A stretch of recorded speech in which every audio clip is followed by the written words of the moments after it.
Hi, everybody. Good evening. Welcome to the center. I want to welcome all the people who are going to be watching us this week on all the social platforms, too. So it's good to see you all here on the Zoom call. And again, if you're tuning in during the week, send us a shout and we'll send you a link to Zoom if you're able to watch us live. That's probably always better because we attempt to have some time at the end of every class or lesson where we can have some interaction with you. So tonight, this afternoon, we're talking about spiritual success, and we're going to tie that into our self-healing lesson. There'll be parts of it Louise Hay, some of it will be Ernest Holmes as well. So we want to welcome you.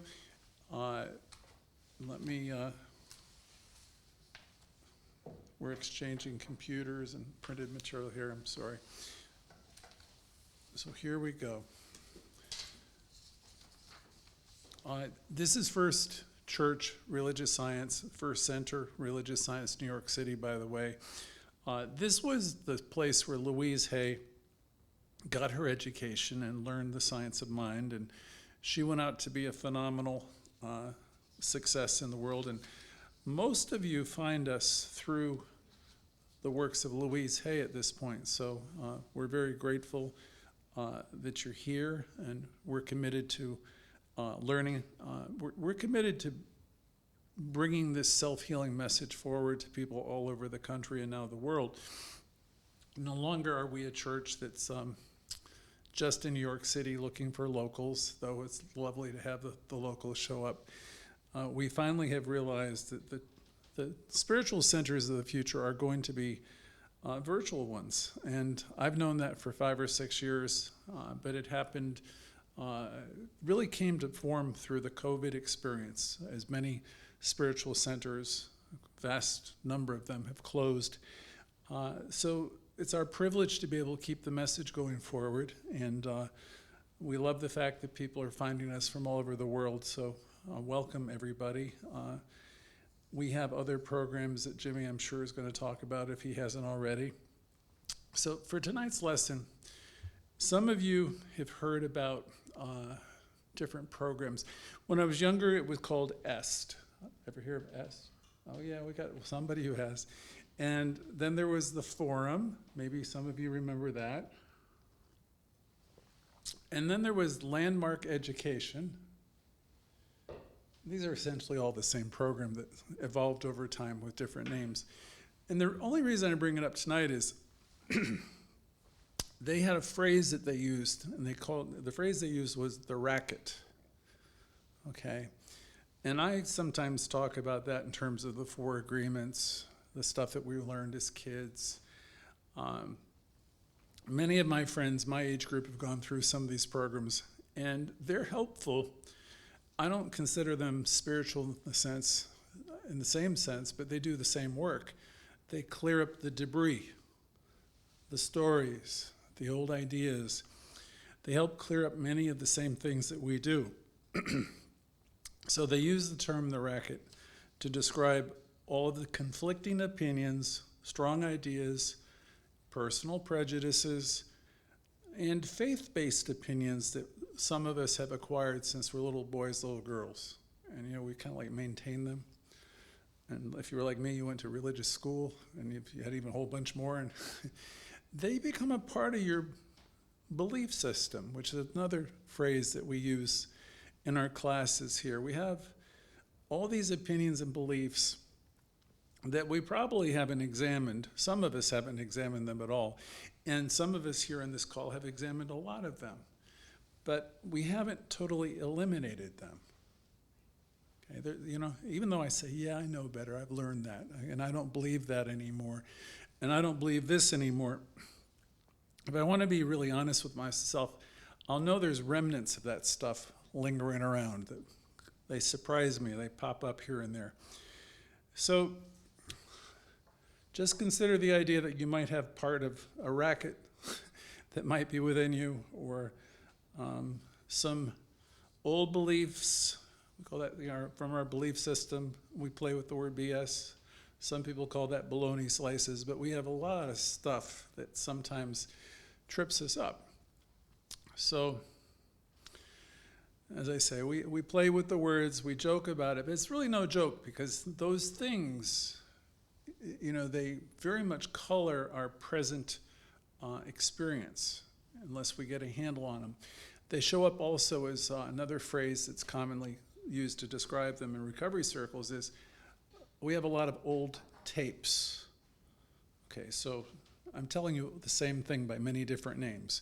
We have old tapes, we have a racket, we have a belief system, and I don't know a person alive who's got rid of all of it. Okay, now I know some of you, and we've done a lot of work, so we want to credit ourselves for doing the work. Really, that's what this class is for, is to start paying attention to what that conversation is that you're having hour by hour, day by day. And when I ask that question every Thursday, what's it been like being you? Really, it's just for you to think about what it is that's been going on, that's been causing you to react, if you've been reacting, and what's got your goat, so to speak, what's got your attention, what's thrown you off course. And more correctly, it's not what's thrown you off course, is what you have allowed to what you have allowed to pull you from this place of being a center of God activity. So we look at this subject, our belief system, our racket, our old tapes, the things, old tapes that go round and round. And unless we do something to interrupt those old tapes or those old ideas, they're going to continue to operate. And you won't be living terribly consciously as you're doing it. It's just they're functioning on automatic. So you have the ability to change it, though. That was the great gift of our teaching when Ernest Holmes said there's power for good in the universe and you can use it. So using it would mean you're going to take the reins, you're going to get in there, and you're going to okay, I'm going to stop thinking this way. Beginning here, right now, in this new moment, I'm going to release the need to be a complainer. I'm going to release the need to always see what's wrong. I'm going to release the need to be that person who is always pointing out the problem. I'm going to be committed to being the religious scientist in the group. And by that I mean I'm going to be the person who's committed to seeing the good. That is what I'm going to do. Most people do it the other way. So another way, I noticed the video that was playing just before they cued me in here is the video was talking about it, and I don't usually hear it. It's called the Train of Causation, and that's just a phrase that religious scientists have coined over the years, and I'll describe it. If I tend to be a person who's just always negative, right? I'm always looking for the downside in situations and for the other shoe that can drop and what can happen and what if and all of that, that will put forth what's called a train of causation. And it won't really give you the kind of life experience that you want. And you don't even know that you're doing it. A person who's full of worry, if that's what you're predominantly doing, you're going to draw to you things that are going to be troublesome, to say the least. Now, ultimately, what comes into your life is there to benefit you because you're going to face it and deal with it, or you'll deal with it again and again until you deal with it. But so that phrase, a train of causation, is important to understand because as you get into this teaching, you're going to understand a metaphysical principle, which is this. In truth, there is nothing outside of you. Now that's really an important concept. I don't usually do it in an introductory session, but all things come to you because of you. All things come to you born out of your own consciousness, and they show up as a lesson that's there to benefit you ultimately. Now, can you do anything about it? The answer is yes, of course you can. Because you have the power in any new moment to interrupt the racket, the old tape, the just that whole tendency of thought. Again, if it's negative and you have been negative, and that train of causation is going to bring forth, like attracts like. It's going to just show up, And it's not that anybody's bad or good. You're not doing anything wrong in particular. It's just you have some thought forms, a body of thoughts, and they're showing up in your life. So you have the power, if you want to turn that around, that train of causation. That power is given to you. We can't make you do it, But it certainly is a great gift to know, okay, I have the ability to turn this around. Our lives are, for the most part, a reflection of our predominant thoughts, our thought forms. Our lives reflect the tendency of our thought. That's an important concept. I didn't really always understand that. It isn't the single thought that does it, it's the tendency of our thinking. So if you get involved in this teaching, you learn to develop what we call a positive mentality, and you learn to develop positive expectancy. If you're training your thinking, you're practicing seeing the good, and you're developing a positive expectancy, your life is going to start to show up much differently. You're not going to be the person who has a train of causation that's focused on the negative. Your focus is entirely on what's good and what's possible. And when you make that shift, if that's your focus, that's your daily practice, if that's what you're doing the work. You're doing the spiritual work so that you're opening up what we call avenues in mind to experience the good that has always been here. If we have a lot of old tapes going on round and round that suggest, as Louise would talk about, that I'm not good enough, or I'm no good, or I don't measure up in any way, I'm not as good as, I never was, I never will be, I can't, and whatever. If you got a lot of that stuff going on, you are causing all that type of focused thinking to be put into your personal atmosphere. And life responds to you. That's the challenge. That's the problem there. And all this negative thinking over a while begin to bear fruit. So again, I want you to understand that term, the train of causation. So it's not that one negative thought you might have this afternoon about yourself. It's just that whole tendency has got to change if you want your life to change. And there's nobody going to save you from that. That's the thing. It's tough for me because I used to be praying as a kid. Please take this away. Please, please, please. And I'll do this, that, and everything else. You have a better connection with Source than what you think. Life responds to you perfectly and in the now. So you take charge. If you take charge of your thinking right now, it begins to respond to you. You don't have to wait and be long-suffering and all that stuff, and you don't have to try to become good enough. You're already spectacular and better than you could ever realize. The thing you have to do here is just wake up and realize, okay, I am that. I am one with the one. I'm enough. I am as God created me. I have everything I need. I'm supplied and supported, and life is responding to me. That's what you wake up and understand. That's what you do to heal your life. You never, never, never criticize yourself. You stop in the name of love, and you stop criticizing other people, and realize that you're living in presence. And this presence is responding to you here and now, and it always is responding to you here and now.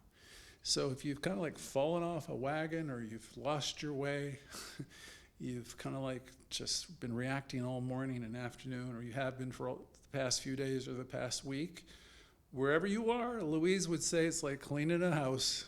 Just stop, get yourself together, take that pause that refreshes, and begin to start telling yourself the truth about yourself and the truth about your companions, and begin to see the good in them as you do it in yourself, and realize that you live in a lovely world that's full of Source, full of God and nothing else.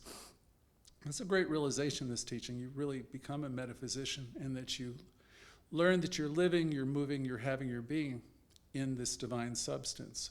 You live in this unitary field. There's God and nothing else.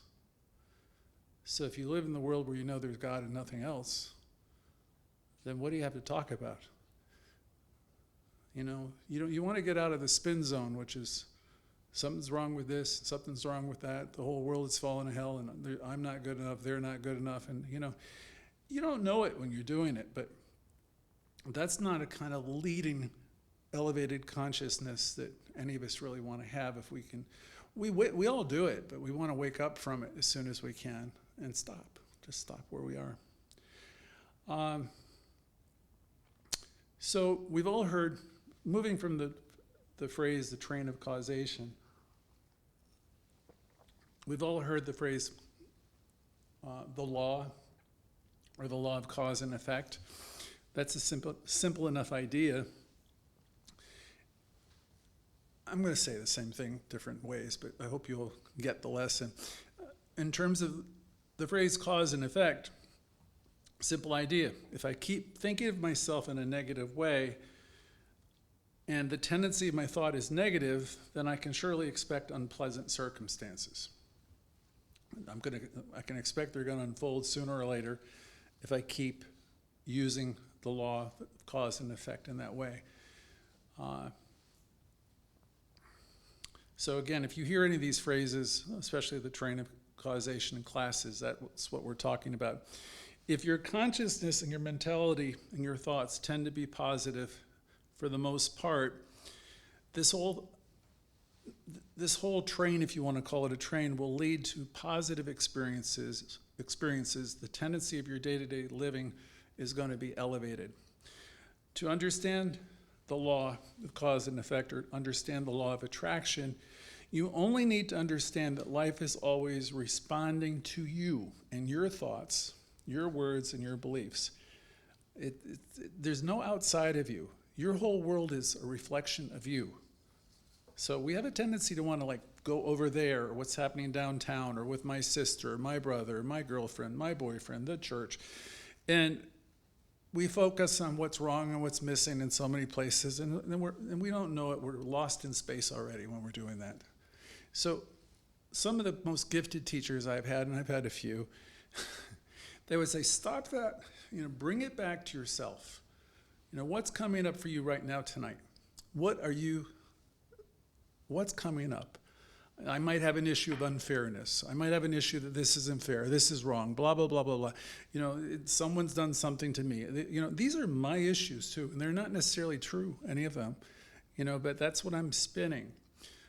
There's some part of myself that, I'm conjuring up a story, and that's usually tied into my old tapes, my old ideas, my racket, my belief system. So as you get involved more and more in this teaching and learning to love yourself, you're going to start taking some deep breaths and having some centering moments and doing a little meditation, and you're going to let yourself know all is well. And I release the need to criticize myself. And you'll invoke Louise Hay when she said, I love, accept, and approve of myself exactly as I am. And breathe that into your being. I love, accept, and approve of myself exactly as I am.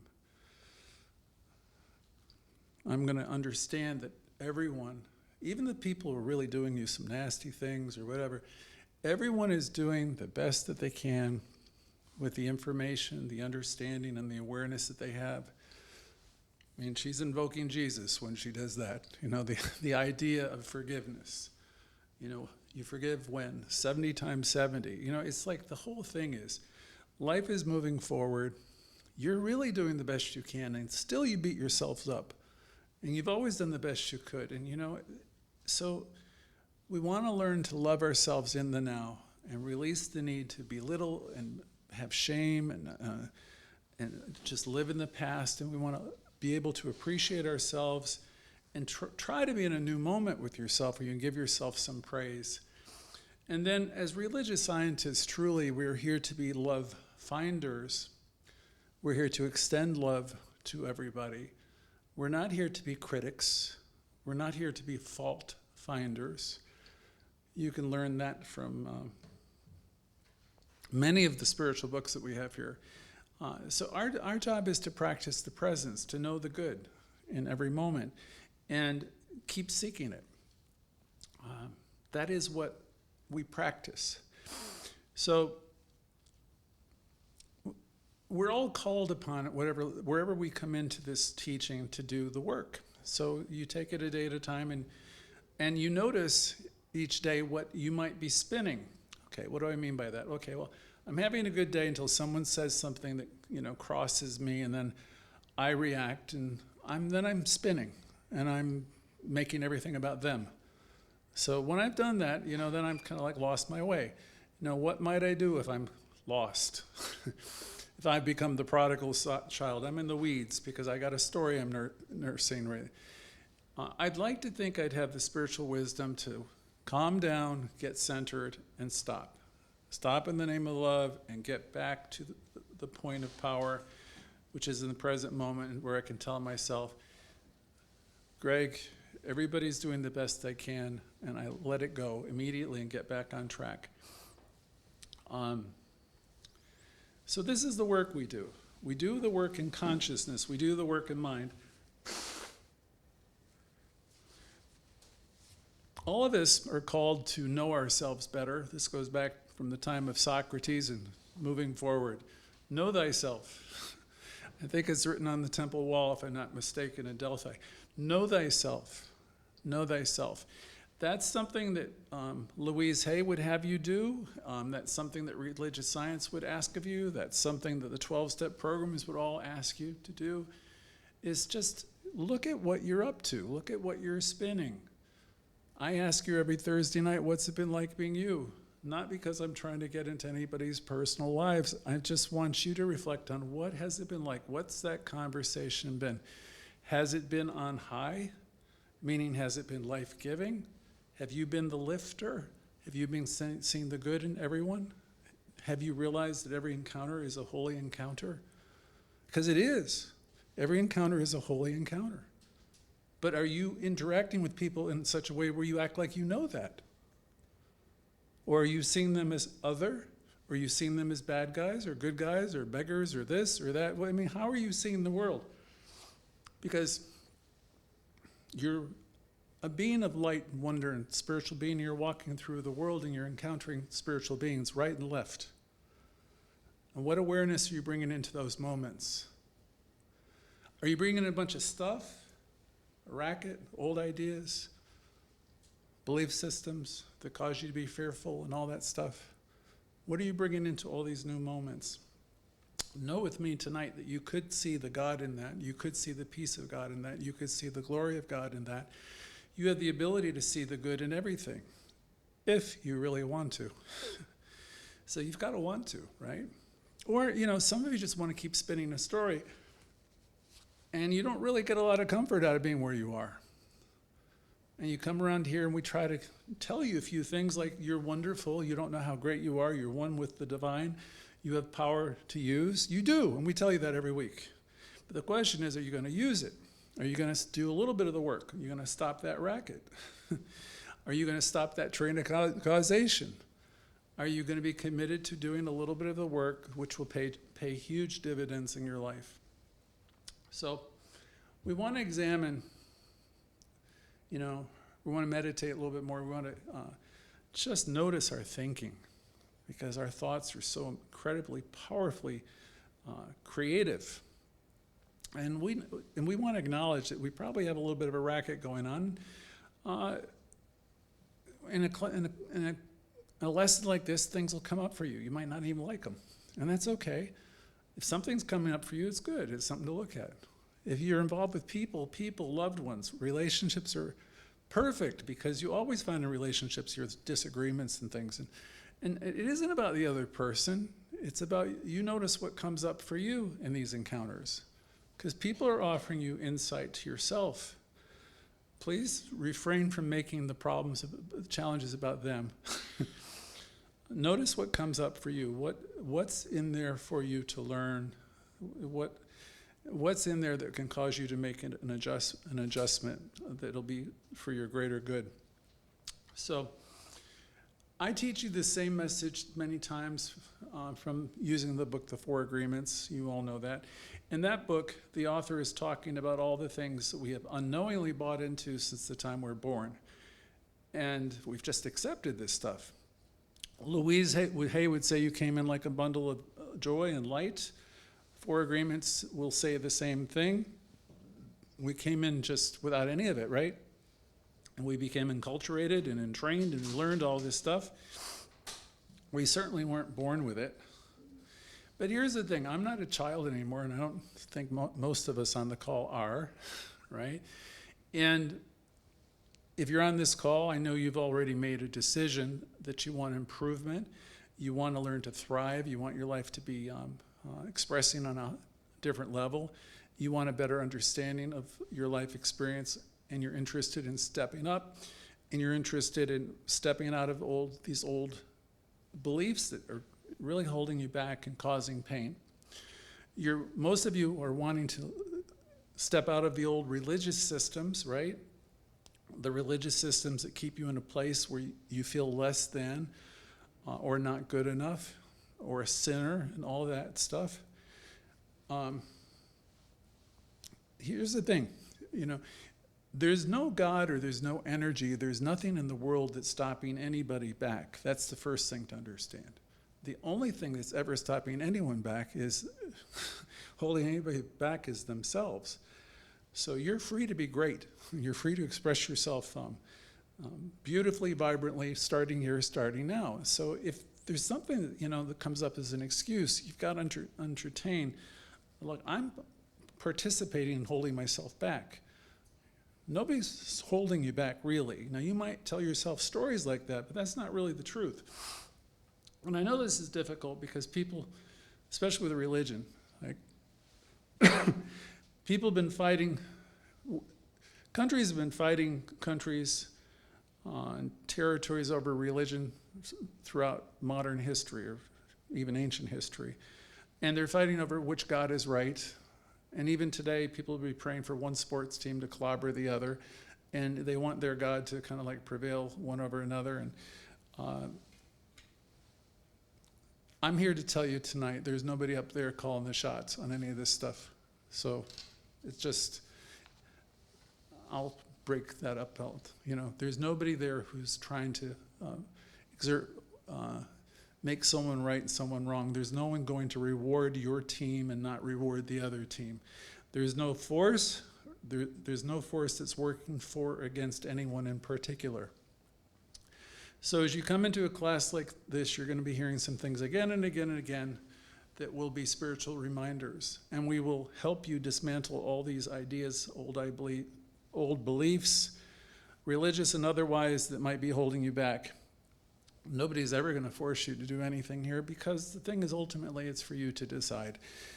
Everything we suggest here is for you to consider trading in a lesser idea that you might have been hanging on to for a greater and more expansive one. You have everything within you that you ever could possibly need. I say this every week, that we live in a unitary field of energy. That each of us, even though we're unified, each of us are points of awareness within this magnificent being that we can't even describe or name. This aliveness, this energy is in you. It's in everything, and all of us are in some way connected with it and moving forward. Some are doing it obviously more consciously than others. Many in the world, as you well know, are not very conscious at all. Still, they're part of it. And life is moving forward in, through, and in and all. Ernest Holmes, most of you know, I already said it once tonight, that there's power for good in the universe and you can use it. So there is, you have it, you can use it. You have this power. This class is a self-healing class. It's always about helping you uncover that beauty and that source that's within you, which is a part of you. Where do you begin? Usually the best place to start is wherever you are. Thursdays, I repeatedly ask the question, what's it been like being you? Only because I want you to start reflecting on what you're thinking, what you're spinning, what's recently been going on and how you've been reacting to it. Just begin to notice, not to criticize yourself, just notice. Take a real quick inventory. How am I responding to this and that and the other thing? Have I been optimistic for the most part? Or am I taking everything personally? One of the lessons I give almost every week is take nothing personally. That comes from the four agreements too. I refuse to be offended. People are doing the best they can. And so just breathe that in. And I refuse to take anything personally. Have you been talking about, in terms of, what's it been like being you? Have you been talking about all the good that's going on in your life and in the world? If I sat with you for an hour, would that be what I would be hearing? About all the excitement and all the wonderful things that are happening in you and in your world? If so, I know I'm hanging out with one of those people Ernest Holmes spoke about. Find me one person who's so redeemed from the bondage of self, and I will want to hang out with that person and walk with him or her and talk with them. And they are the redeemers of my soul, because he's speaking of the person who's coming from a place of spiritual realization, where they know that they live, move, and they have their being in this divine substance, and they're not reacting to everything that's going on in the world. So if you're doing any of this work, your life is definitely going to start reflecting the positive focus that you have, and your consciousness, your mentality. You kind of know it when somebody's got it, because they just are they're attuned to a different thing. If you're dealing with a person who's basically a critic, and who's all caught up with what's wrong and what's missing, you also notice that. So for yourself, it's good to take some moments out every day and remember the truth of who you are. I used to do it several times a day. Some people do it morning and night. I don't call it prayer anymore. I just call it time to remember. So take out some time outs to remember. To remember that God is here, Spirit is here, this divine energy is here, and all is well. If you're doing that, if you're living and cultivating that awareness, you're communing with those ideas, that would suggest to me you're living in what we call connection for the most part. And I will know that type of thinking and consciousness is going to bring forth all kinds of positive experiences, because you've learned to really strive to maintain, most of the time, what we call positive expectancy. And of course, then there's a group of us somewhere in the middle, right?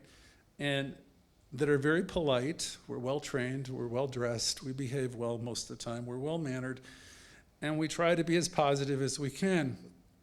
But beneath the surface, there's a whole lot of worrying going on, right? And there's fear. This group of folks have a lot of beliefs that are conflicting with one another. They have beliefs that would suggest life is hard or life is unfair, and that things are not going to work out, and they're going to get sick, and they don't believe things are going to get better, and they don't believe they're going to get better, and they think they're losing in the game of life in some way. And they're worried about themselves, and they're worried about people, and they're worried about places and things.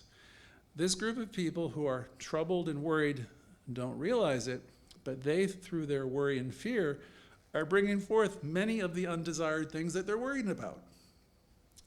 So what do you do with that?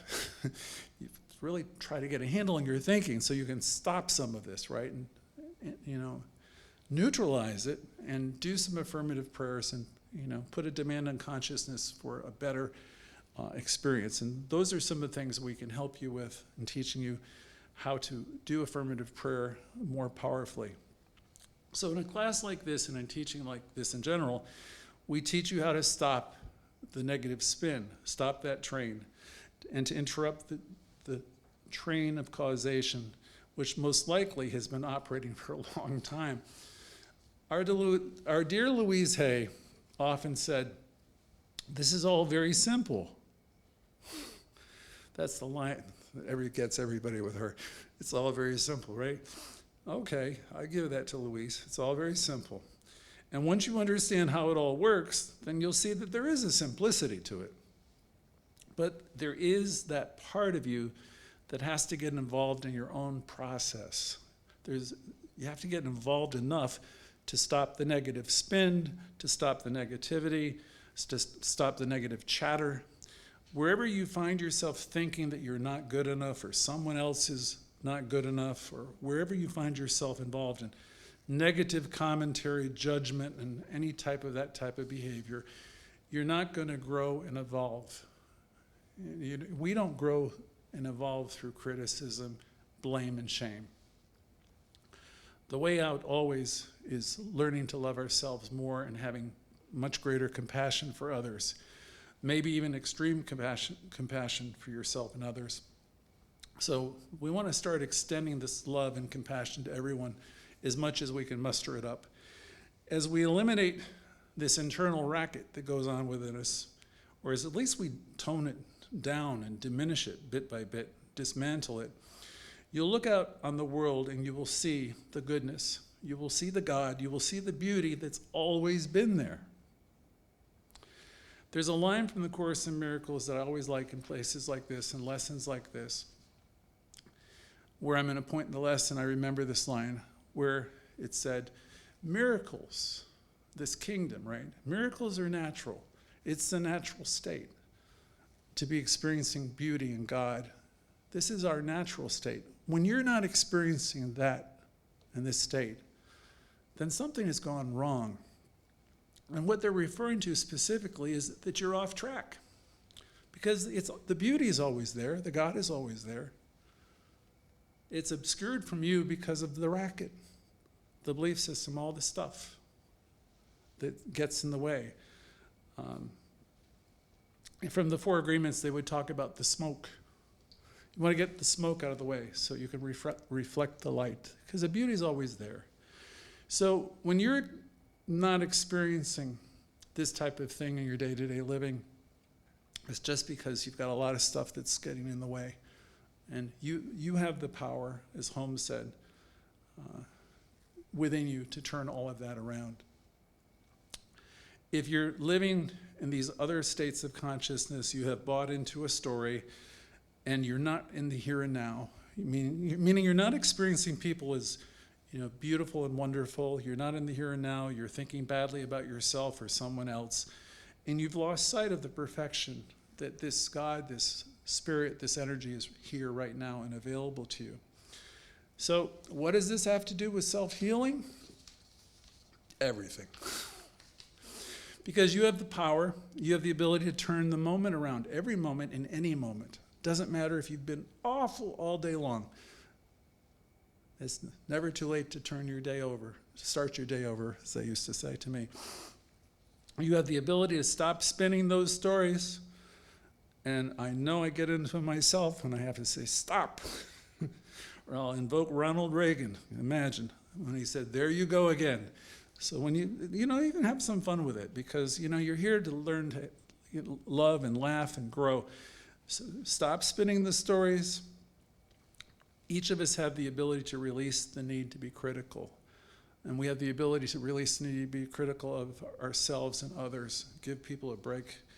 Wouldn't you like to do that? Wouldn't you wish people had given you a break more in your life? Well, you have the ability to do that. Do that.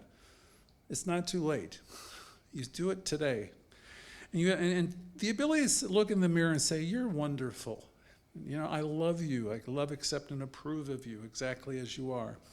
You have the ability to enter into a new moment where you can commune with this presence.